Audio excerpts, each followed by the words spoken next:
how to set up a business in one day and get funded.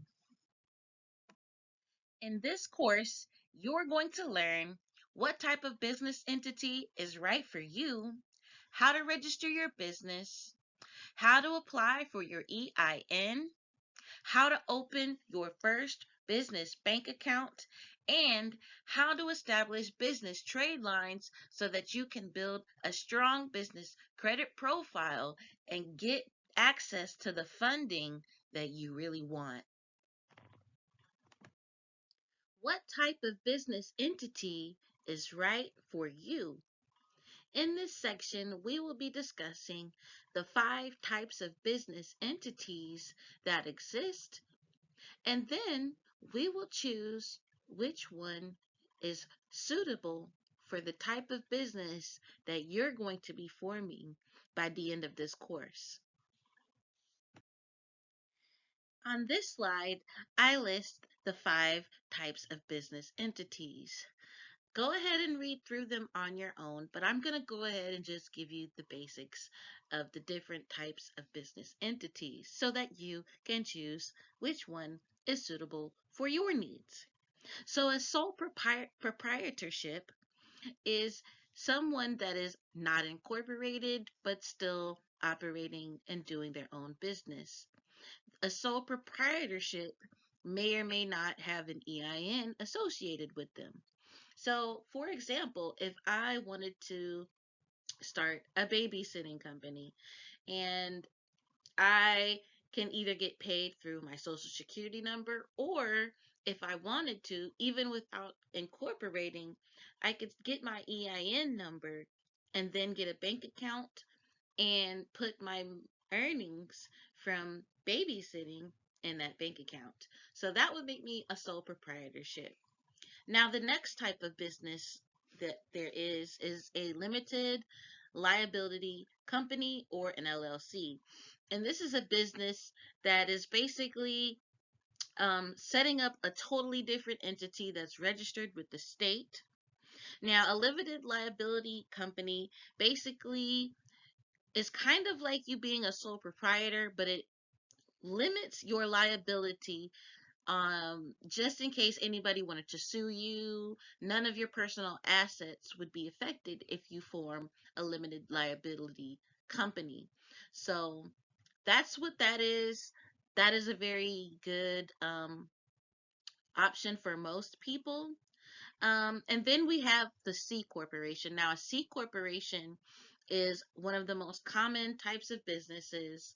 Um, and basically, the difference between an LLC and a corporation would be that a corporation can be publicly traded and owned publicly. Okay, you can't publicly trade a LLC, and that's always going to be privately owned. Okay, so that's the difference. Also, there's an S corp and a partnership. Go ahead and read about those on your own. You won't typically need to become a an S corporation. You won't typically need to become an S corporation until you've already been in business for a while, and you probably won't utilize a partnership anytime soon. So I will not go ahead and discuss those right now, but make sure you familiarize yourself with the terms, and make sure that if you do choose to be a C corporation, when you're going through all of your documents and you're signing up for your business accounts and things of that nature, you will always use C corporation unless you've specifically filed. So I know a lot of times when people file for their corporation and they get their articles, they're not sure what type of corp they are, a C corp or an S corp. More often than not, you're a C corp, because you would know if you were an S corp, because you would have to select to be elect your business as one specifically at a special time and do special type of paperwork. So you would know for a fact whether you're an S corporation. So more often than not, yes, you registered your business as a C corporation. All right. So depending on the type of business, and the only 2 type of businesses that we're really going to talk about today that have to do with this course is an LLC and a C Corp, but we're just going to call it a Corp. We're not going to go ahead because most people don't say the entire C Corp or S Corp, they just say corporation. Okay, all right, let's move along. What type of business entity did you choose? The first business I ever formed was a corporation because I was thinking 10 years into the future. And you should too. I knew someday I wanted to become a multi-million dollar company.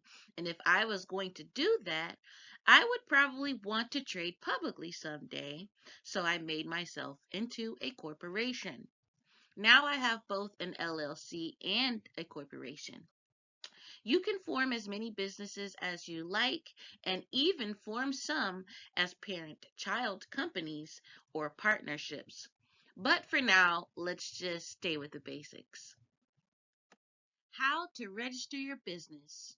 Okay, so now that you've educated yourself and you know the different types of businesses there are, and you've chosen the one that you would like to make yourself into and form, you need to register your business. So in this section, we will talk about how to get your business registered with your state. Okay, let's go. How to register your business. Okay, so there's two different ways that you can go about registering your business. The first way is to hire someone. Now, this is the option that most people go for initially, and this is what I did when I first formed my first business. I used the popular site LegalZoom to register my first business because I didn't want to be bothered with all of the intricate details and have to pay too much attention to everything. I just wanted someone to do it right for me the first time, and that's what I just chose. I think it cost me like 150 bucks. I don't, however, recommend this route, especially if you're taking my course, only because the sites always upsell you. So you may end up buying things that you don't necessarily need, and it can be difficult to know whether or not you need these items the way that they sell you these extra unnecessary things. So it can be expensive to pay a company to register your business, but that's why you're taking my course so that you know how and why to register your business yourself. Now let's go into the extra option, the other option, which is doing it yourself.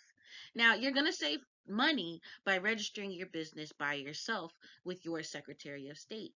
All you have to do is simply type in Google the name of your state and put Secretary of State, and that's where you can find out where to file online to register your business. I know that I can register in my state of Florida for 70 bucks. And I got everything that I needed electronically and very fast. The money saved during this step can be invested back into your business. And so I want you to think, okay, so the first time that I ever incorporated my business, I paid $150. The second time I paid 70. Okay.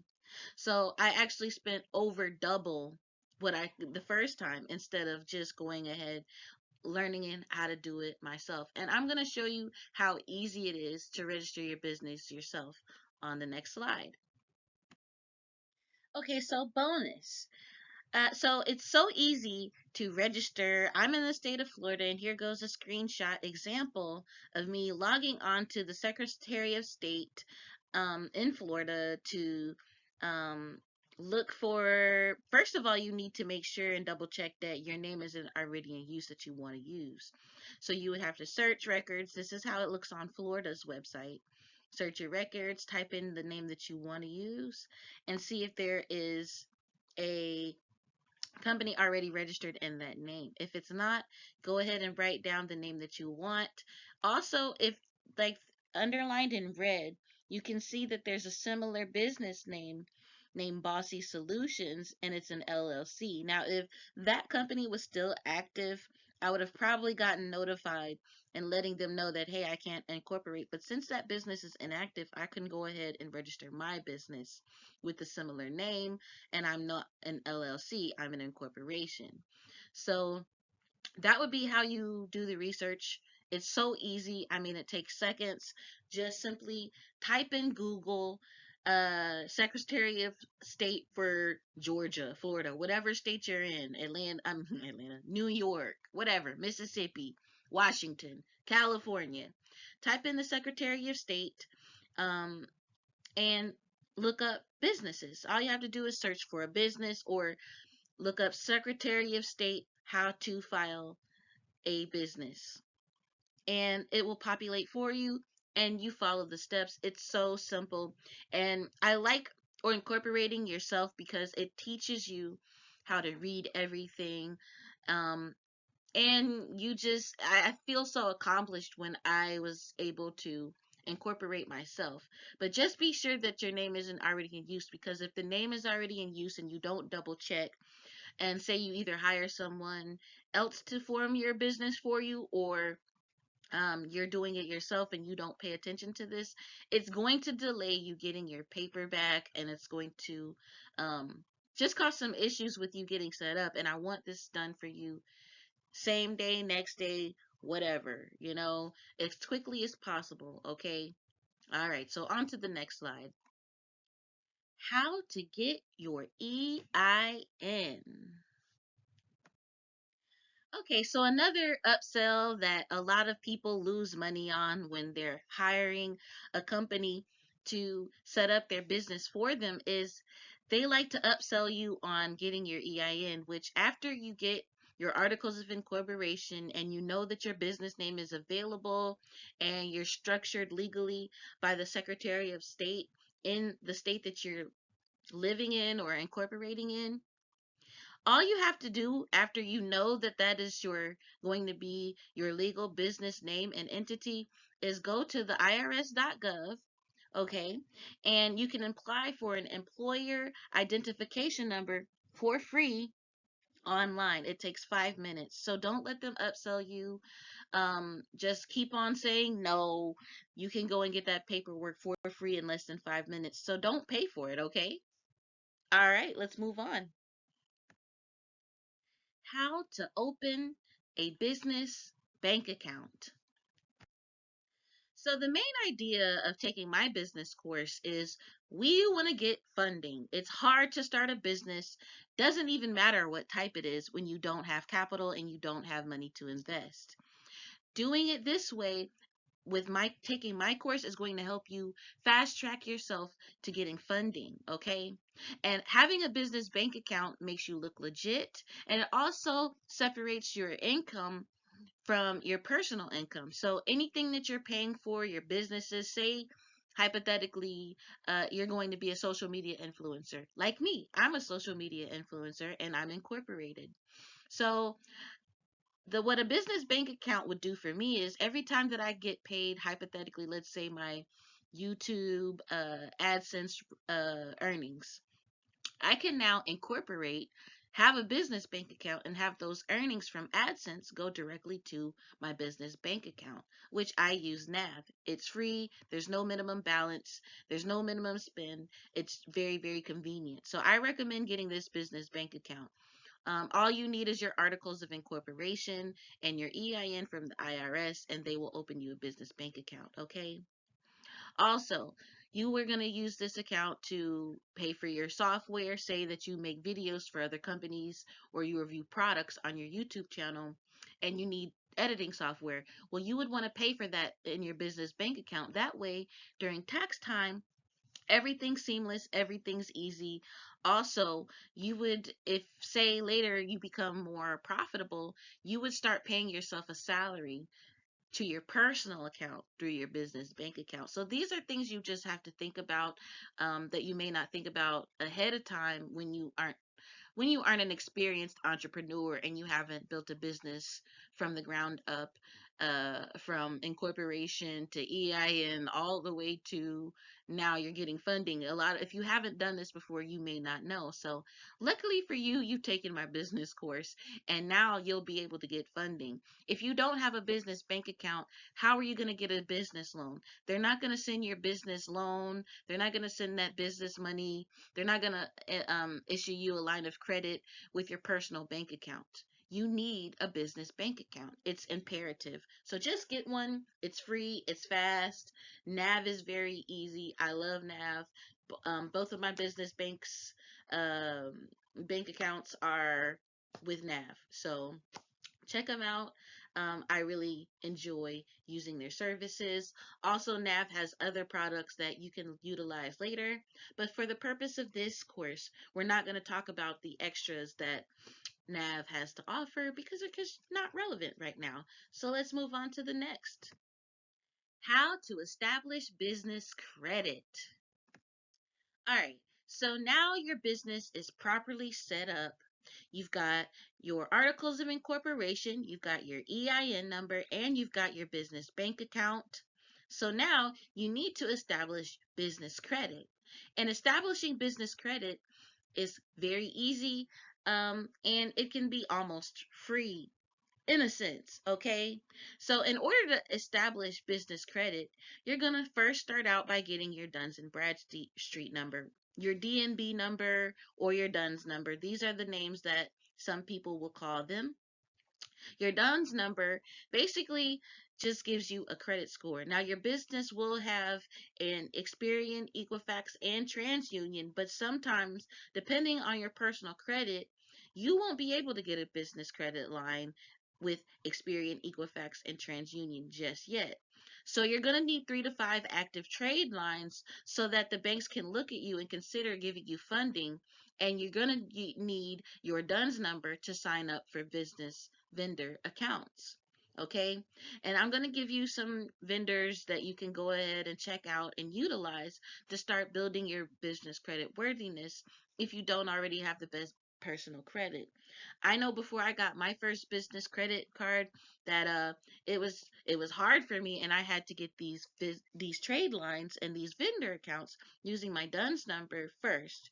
So go ahead, get your DUNS number. If you've already incorporated, sometimes they generate a DUNS number for you automatically.